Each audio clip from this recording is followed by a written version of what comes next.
The city of Columbus is pushing back against the fire union's claim there's a crisis for the Division of Fire's fleet. The status of the fleet is it is actually in better shape than it's been in years.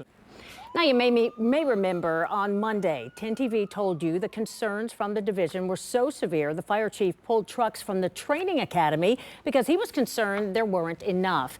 Now, 2 days later, we're now pressing city leaders. 10 TV's Lacey Chris shares how the city is making sure the fire department has enough working trucks to respond to your emergency. Columbus Division of Fire says last year was dispatched to more than 200,000 runs. The union president says that causes a lot of wear and tear on an aging fleet and that there aren't enough trucks to go around. The city is pushing back. We implemented our replacement standard, and so what happened is that as we began incorporating new ladders, they kind of kept the old ones. Okay. But is that out of need because the city's growing?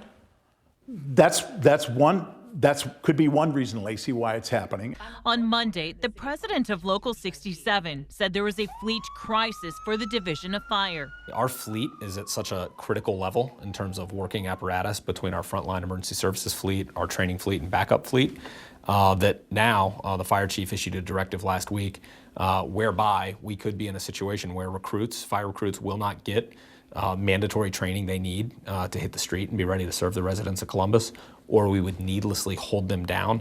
City of Columbus Fleet Administrator Kelly Regan disagrees and says there are more than enough trucks for every station, including special duty and other special needs. We have 70 medics in fleet. Now let me think about it. I got 34 station houses. I got double what I need for the station houses. So where are all these medics?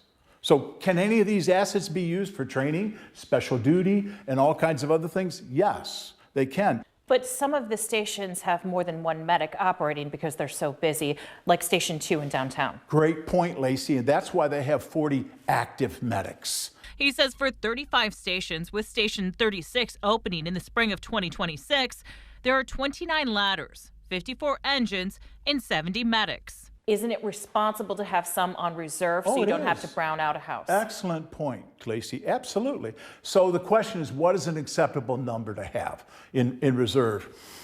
Maybe 30 is the number. Mayor Andrew Ginther says public safety is a top priority, but the cost of all the apparatus have skyrocketed and that the city needs to balance its budget. So we're committed to doing more than we ever have before, but I think the people of Columbus should feel confident that there is fire apparatus at every station. There's been no issues with calls for service. Regan says the city will likely budget about $7.5 to $8 million for new vehicles this coming year. The union says it will cost nearly $19 million to update the fleet. In Columbus, Lacey Crisp, 10 TV News.